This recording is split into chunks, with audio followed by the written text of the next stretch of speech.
Millard Sullivan for kimura.se, just finishing up the media workout, standing here with Rich Ace Franklin. How you holding up, sir? I'm doing well, man.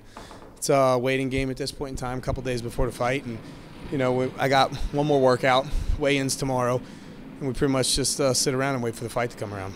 Speaking about that, you talked about it at the press conference. You'll think that Forrest will come out about 20, 25 pounds heavier than you. Is that something you take into consideration? Yeah, I mean, definitely took into consideration with my training partners. A lot of the training partners I had for the camp were bigger and all that kind of stuff.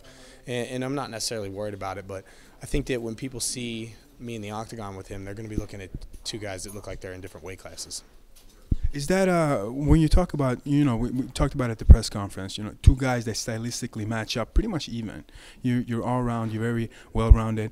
How do you train for somebody like Forrest, who history has shown he's going to fight you like a dog for 3 minutes? Yeah, you just basically find training partners that will fight you like a dog for the same amount of time, and you try to get guys that are heavier than you, better than you at different arts and all that kind of stuff. And the nice thing about being an MMA fighter is that I'm not a purist in any art, so it's not difficult to find guys that have better jiu-jitsu or better wrestlers or better boxers, and so you pick guys that you can work with. And of course I have solid MMA training partners too, but that's basically what you do, so that by the time you walk into the octagon you felt like you've been through a war several times already and you're not surprised by anything.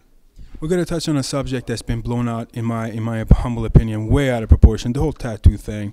Forrest wanted to make light of it. Like if you win, you would get a Griffin tattoo. He wins, he'll get a Ace tattoo, Ace of Spades tattoo. Or was it the other way around? I don't know. No, it was basically I have to get his tattoo, yeah, and he has to get my tattoo. Is that something you're shaking hands on? We haven't shaken on it yet, but if we did shake hands on that bet, I would stick to my word. I'm one of those guys. I don't make bets unless I'm willing to because there's so many people that's like, oh well, I'll bet you $100, and then when you lose, it's like, oh, you don't have to worry about paying me. Not me, man. I'm like, if I lose or win, if I win, I'm like, give me my money, or if I lose, I'm like, here, bet's a bet. But Griffin doesn't strike me as a guy that would welch on a bet. No, I don't think he would turn back on a bet either. And he was the one that brought this up. So we'll see if we'll work this out. Because if that's the case, then Sunday morning I might be getting up and going to a tattoo parlor with him. That's the funniest thing, though, because as I recall, you don't have any tattoos, right? No, neither does Forrest. And you made it to your early 30s without having tattoos. Does that add any extra pressure? No. I'll tell you honestly, like, when you look at this fight, I mean, if legitimately we did end up securing this bet on the tattoo, getting a tattoo or not getting a tattoo would not be enough motivating factor for me to, because it's all about winning. I'm a competitor and I want to win anyway, so that doesn't throw any kind of extra pressure on me.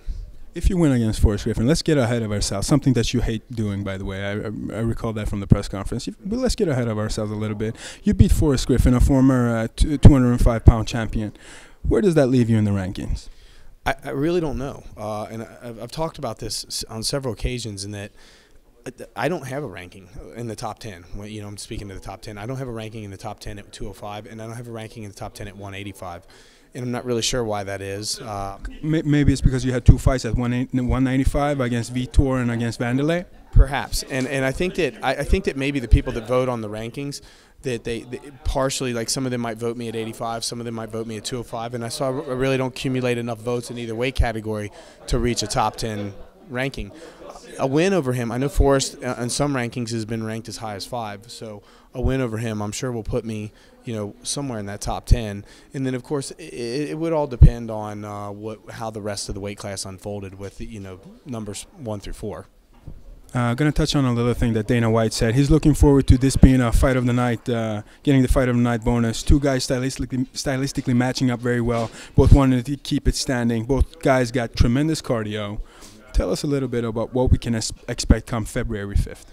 I would expect that this fight is probably going to live up to that kind of hype. I wish it wouldn't.